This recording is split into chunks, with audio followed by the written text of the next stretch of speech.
Well, hello again. Finally, we're going to get into taking these final drives apart. Finally, final drives. That's good, isn't it? Anyway. But before I do, there's a couple of things I wanted to say about it for anyone who ever does find themselves getting involved in these things. There's lots of ways of taking these apart.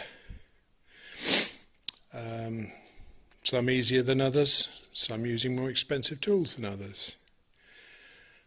And to be honest, it depends what series of tractors you're working on. If you're working on the hundreds, then it's quite easy. When you get up onto the 300 series, which is fundamentally the same final drive, and the 42s and things like that, it gets a lot harder. They press them onto the splines a lot harder than with the 100. Sometimes with these 100s you can actually lift them off by hand, but in the worst case you can just get a set of pullers on them. Anyway, if you want to do it the book way, you will need to, well, I'll just quickly show you where the planet gears sit. If you look closely, you will see that there's two narrow slots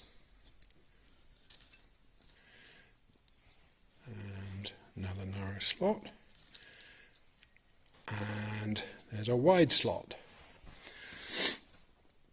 Now, to get these apart, you take a little, there's a little socket head set screws in there, and to get these apart then you need to take out the planet gear that's in the widest slot. On each of the planet gears there's a little socket head set screw that sits in there, and that in turn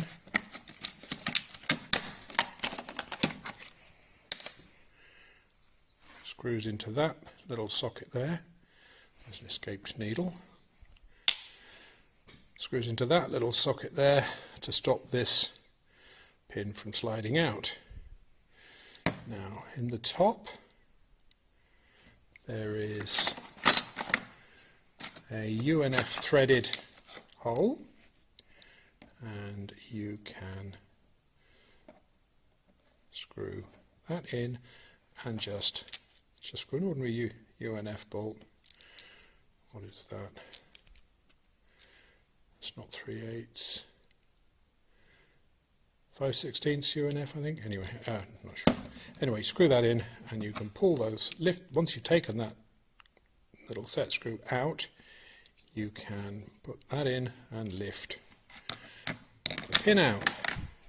Once you've lifted the pin out, you will see inside this fella's here, these planet gears. Now, this is where you need to be careful, because inside there are two rows of little needles like this, and those little needles are not attached in any way.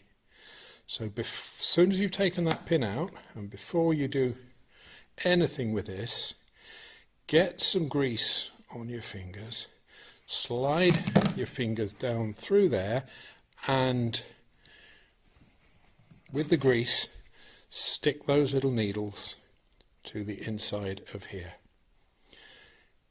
If you don't do that, you will have needles everywhere. It'll be like Yarmouth seafront on a Saturday night with... Anyway, so you glue them in there with the grease. You can then gently, very carefully slide that out. On top and underneath are two shims, like this. And you'll know if you've got the right one because the shims are this shape. If they're not that shape, you've got the wrong planet wheel out. Anyway, so Now you've got all your needles together, and I think there's 2 sets of 59 or something like that, if my memory serves me. Or is it 1 set 59? Anyway, something to do with 59, I'm sure. Needles in there. If you lose any, you can buy more, but it's just a pain to do. And once you've got that apart, you can then slide the special tool in, which sits on the end of the stub axle in a little thing, and up against, oh sorry, once you've taken that little planet wheel out, you can slide the big sun wheel out of the same hole, and once more it doesn't fit coming out of either of the other 2 slots in the side, so you get that out. That's just loose, and that will just slide out without any assistance. Your next thing is you get your big special Massey Ferguson tool, I can't remember the name of it, slide it in there, screw a bolt in down from the top and slide it up and tighten, and the nut hit inside here, and it gently lifts this planetary race off the half shaft. Now that's the book way of doing it. The alternative is, and you don't actually need to take the sun wheel out, but you can if you feel like it. I've just taken this out because I wanted to explain the book way of doing it, and using just a hydraulic puller, if it's wide enough to be able to pull vertically. There are 3 slots, 1, 2 and 3 in here, and taking care to get that to engage into the little recess in the top of the stub, you can gently jack the planetary assembly off. Okay, so this is a 10-ton hydraulic puller, and I can do it one-handed, not hugely tight on the 100 series. Just screw that in and it will lift the planetary assembly off the stub. Okay, we've got it off. What you do is what you will have to do is to take a couple of tries at it and reposition the puller before pulling it off.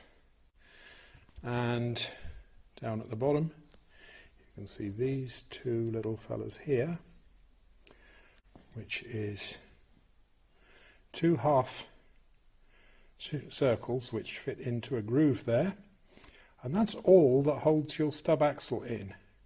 There's no lock ring or anything like that. It is just held in place by the bottom of the planetary.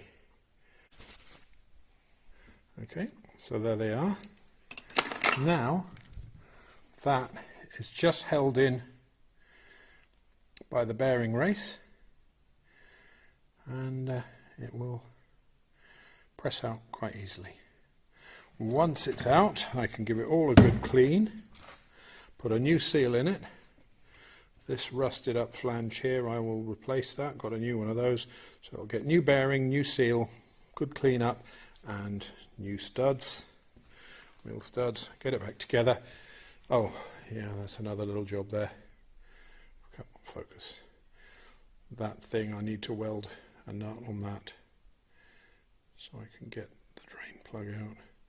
Still available from Agco, but it was the same right up through. I think the 4200s still have that same plug in them. Anyway, get it cleaned up, get it re-bearinged and resealed, put it back together, and then we can get the this trumpet put back on and get the other one off and do the same job. Okay, so it's about time for me to go and do something else for a bit. But